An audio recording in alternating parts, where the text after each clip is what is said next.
Hey, it's Kevin Rogers here. Welcome back to another how-to episode of The Truth About Marketing. Today, I'd like to share with you a recent performance, some audio from a presentation I gave at Ryan Lee's Freedom Fest event just a few weeks back. This is the closing half of my presentation where I talked about finding your voice and nurturing your voice and trusting your voice.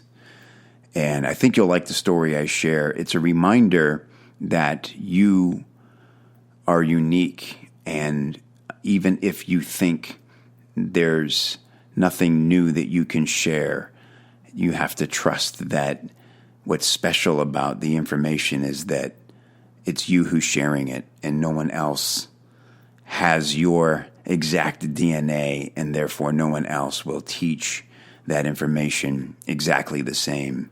It's you that makes it special. So I hope you enjoy this, and if you'd like to learn more, please, of course, come visit us at copychief.com. And the other thing I want to share with you is that if you aren't sure what you should be doing in this business with your business, if you kind of keep jumping around, going back and forth, one thing to the other, sometimes you got to start backwards. That's a picture of a woman named Gladys Kravitz from Bewitched. That's right. Her name was Sandra, and I met her at a car wash in Los Angeles, California, when I was there, broke and destitute and very lost and confused because I had done stand-up comedy for a decade. And a friend of mine was given a sitcom on NBC, and he was going to be the star of this sitcom. And they told him, and he said, "I just want to bring a dude who can be my writer." And I really wanted to be a comedy writer. And so we naively thought him just asking for that would be enough. But that doesn't work that way in Hollywood. So I moved out to Beverly, more like North Hollywood, and got out there and found out I couldn't have the job.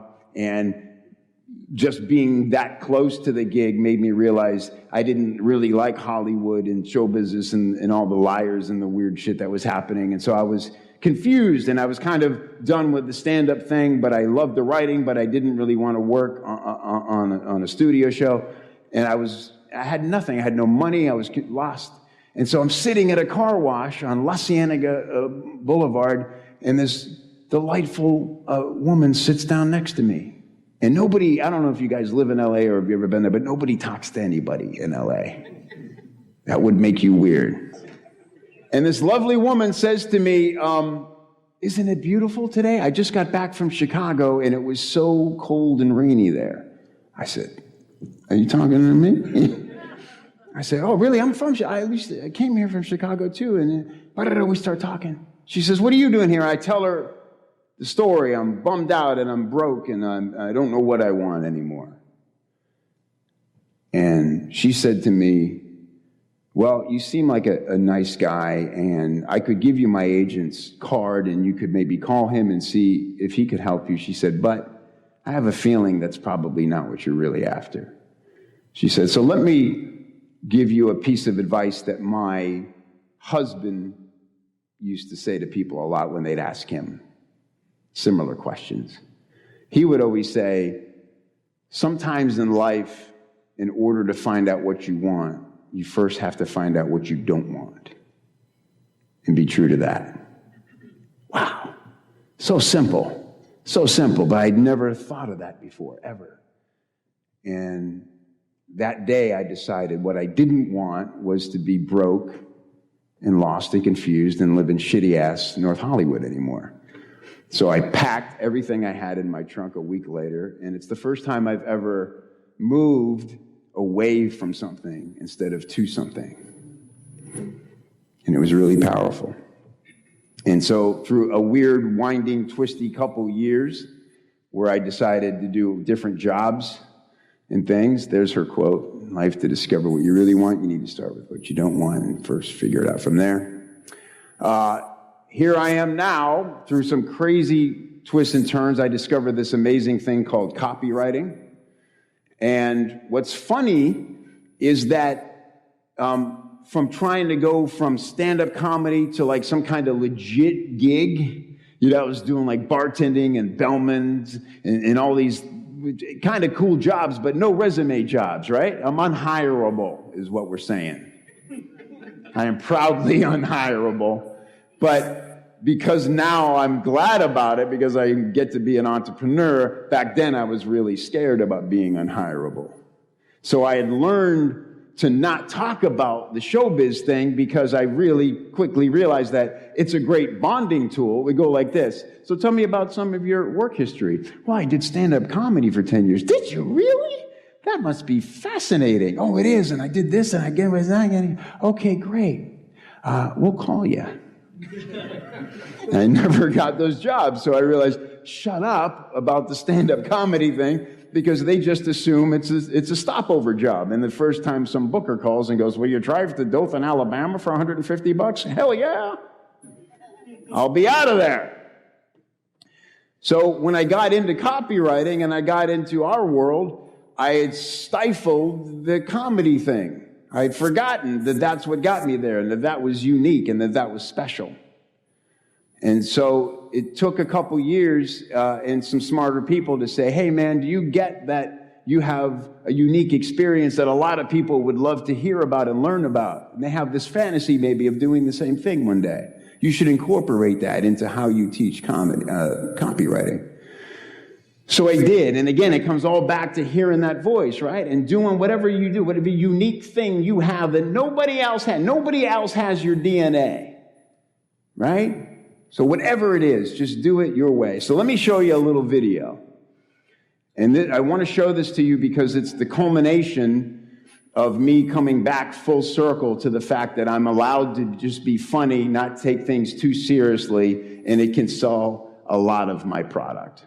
All right? So this is a video I did for just a quick, so you have some context. It's my community called copychief, and we launched a new course called the Fast Wins Copy course. It's closed now, so this is not a pitch, but this is the video.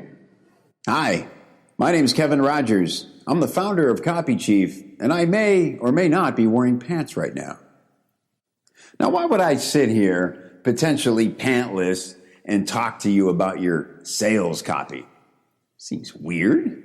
Well, the reason is that launching a product or advertising a service with bad copy is a lot like leaving the house with no pants. It'll cause people to point and laugh at you, and at first you'll just think you're popular, but pretty soon you'll realize you're creepy. So what exactly is bad copy as opposed to good copy, and how do we avoid writing it? Well, here's a few examples. Bad copy makes big, hypey promises that the product can't back up. You'll be driving a Lamborghini in 30 days, just like the one I rented in this video. Good copy demonstrates the value of the product in the ad itself. Everything I'll teach you in the Fast Wins Copy course is in effect on the very page you're looking at right now. Bad copy tries to bully the prospect into buying. Is that your family? Yeah, it's your family. It's a good-looking family, yeah. Be a shame if anything were to happen to them. So let me ask you one more time.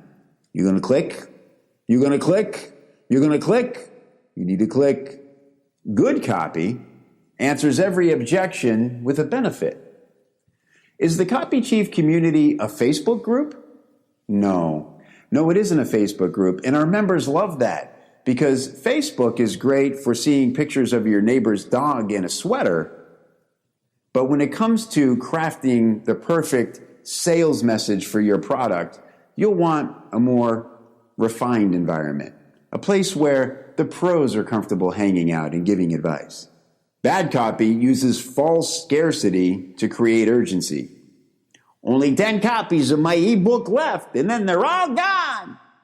Good copy removes all risk for the buyer and makes it easy for them to test drive the product. So I invite you to check out the offer below. And if you like what you see, give CopyChief a try. And I'll personally guide you through the Fast Wins Copy course over the next 10 days for $1. And if you don't absolutely love it, canceling is as simple as clicking a button and typing the word cancel into the chat window. So as you can see, the difference between good copy and bad copy can be subtle, but they're important. So if you'd like to learn how to write good copy fast, then come join us and I'll look for you inside. Sound good? A wrap? Sweet. Nice. Now, thanks. Couple of notes that might be helpful on that. First of all, as you can see, I did not plan to be pantless on camera that day, or I would have worn funnier underwear. But that, why that is relevant to what we're talking about here is what you don't see is the 2 days before that I tried really hard to look into the camera and give a straight pitch for this program, and list off all the benefits and all the cool things and all the things that sounded important. And then I got totally fed up and went, screw it, I'm going to do something nutty, right? And the other thing is it's teaching. So if I can give you one more takeaway, if you're ever lost about what to write about or what to talk about in a video, think of one thing you can teach, yeah? Any question that anybody has ever asked you, let that be the subject of what you're talking about. Give a lesson, and there's no more powerful way to draw people into you as if you're always giving and teaching. Thank you. Kevin Rogers. Awesome.